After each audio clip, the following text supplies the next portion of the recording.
Sean bienvenidos, soy la doctora Jimena Aguilar y hablaremos de mecanismos fisiopatológicos del asma nocturno.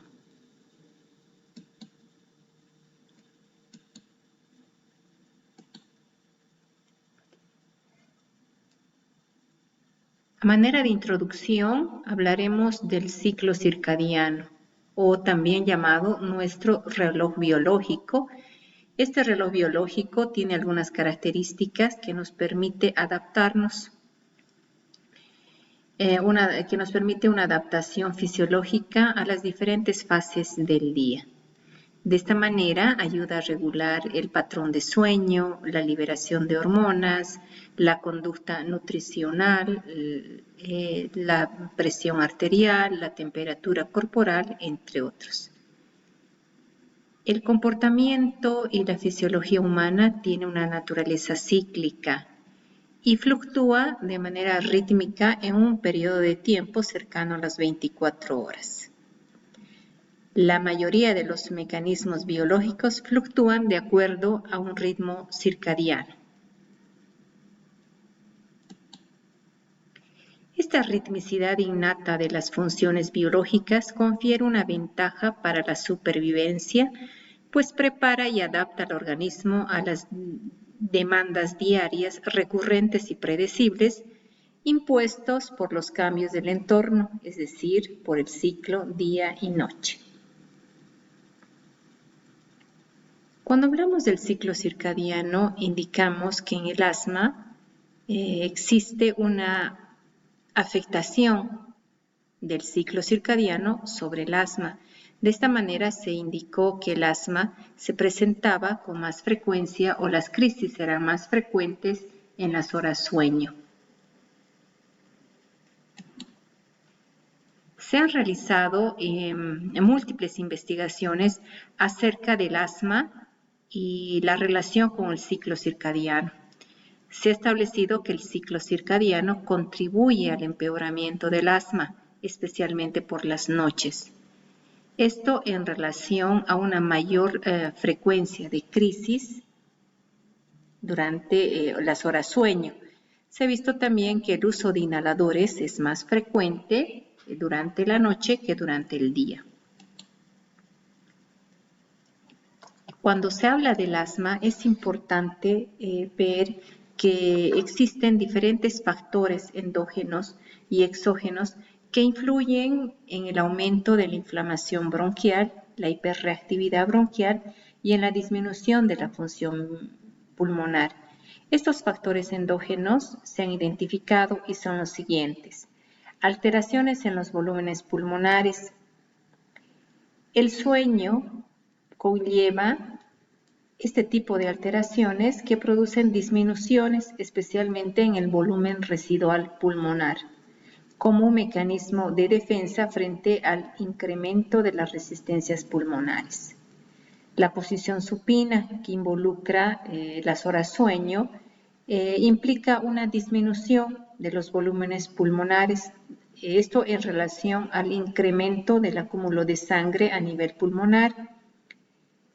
Se ha visto que la caída de los volúmenes pulmonares incrementa las resistencias pulmonares, lo que sugiere que existe una alteración en la relación volumen-resistencia. En el asma bronquial se ha visto que la inflamación y las alteraciones estructurales que se producen en el remodelado de la pared bronquial juegan un papel muy importante en la relación alterada de volumen-resistencia. Durante el sueño también se ha evidenciado que el sueño incrementa un aumento de la actividad colinérgica, lo que ocasiona un incremento del tono bronquial y también incremento de las secreciones bronquiales que dan lugar a un incremento de las resistencias. En los pacientes adultos, la administración de anticolinérgicos mejora los síntomas nocturnos. Otro de los mecanismos que se han identificado en la broncoconstricción nocturna son alteraciones o disfunción del sistema beta adrenérgico. Normalmente, existe un ritmo circadiano en la secreción de catecolaminas, con disminución de esa secreción por la noche. El ciclo circadiano se encuentra exagerado en los pacientes con asma nocturno, es decir, estos pacientes exhibirán una respuesta menor a las catecolaminas. También estos pacientes presentan una disminución de la sensitividad a la menor concentración de receptores beta en relación con la población en general. Eso produce mayor broncoconstricción. Se producen también alteraciones en la función del eje hipotálamo hipofisiario. Estas alteraciones tienen que ver básicamente con dos hormonas, la melatonina y el cortisol. Vemos que el cortisol tiene un comportamiento diferente a la melatonina. Vemos que el cortisol en línea negra se eleva por la mañana, comienza a elevarse por la mañana, alcanzando un máximo entre las 7 y 9 de la mañana. Posteriormente se produce un descenso, una disminución a niveles de referencia durante la noche, es decir, disminuye el cortisol durante la noche. Tenemos la melatonina. La melatonina es una hormona que se encuentra baja durante el día. La melatonina es la hormona del sueño. La melatonina comienza a incrementar o aumentar alrededor de las 6 de la tarde y alcanza su punto máximo a medianoche.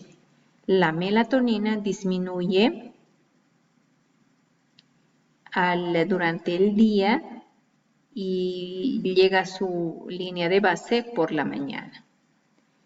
Entonces vemos que en el asma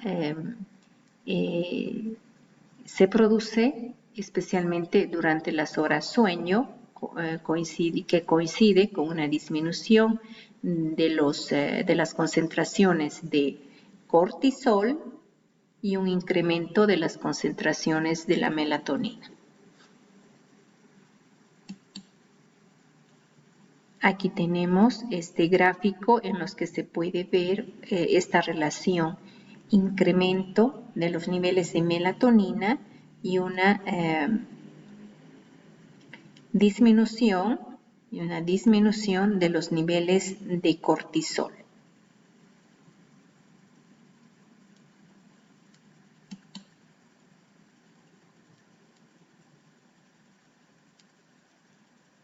Las alteraciones en la función del eje hipotálamo hipofisiario se refieren a la secreción del cortisol endógeno. La secreción del cortisol endógeno está disminuido en los niños y en los adultos con asma nocturno. El nivel de cortisol es menor, disminuye especialmente en las horas de la madrugada. Cuanto mayor es la disminución del cortisol, de la secreción de cortisol, mayor es la disminución nocturna de la FEV1 y mayor es el incremento nocturno de la hiperreactividad bronquial. Estos incrementos se asocian además a incrementos de la eosinofilia periférica. De esta manera, la infusión de cortisol exógeno por la noche corrige el aumento de la eosinofilia periférica y la caída de la FEV1. La melatonina también tiene un ciclo circadiano en el asma nocturno. La melatonina es un proinflamatorio a nivel pulmonar. Los pacientes con asma presentan niveles elevados de melatonina y esto favorece un estado de broncoconstricción. Esa broncoconstricción se produce por la activación del receptor de melatonina 2, que se encuentra en el músculo liso de las vías respiratorias. La activación de la melatonina potencia enormemente la broncoconstricción. Además, la melatonina tiene un efecto atenuante de los efectos relajantes de los agonistas de los adrenoreceptores broncodilatadores. En el asma nocturno se presenta una mayor reactividad bronquial durante la noche y las concentraciones de melatonina en plasma son más altas en pacientes con asma nocturno.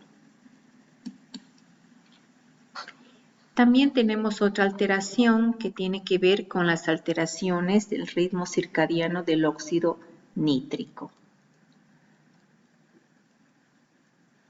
Vemos que la inflamación en el asma sigue un ciclo circadiano, siendo mayor por la noche.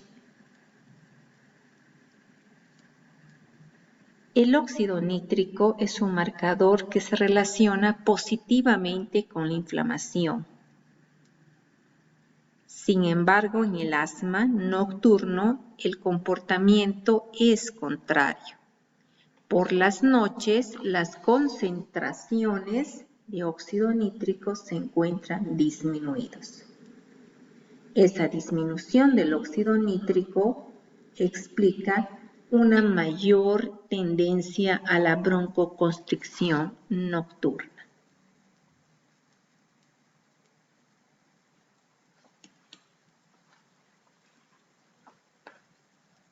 Es importante recordar estos factores que tienen que ver con la fisiopatogenia del asma nocturno y que explican por qué los pacientes presentan crisis o exacerbación del cuadro, especialmente en las horas sueño. Hasta pronto.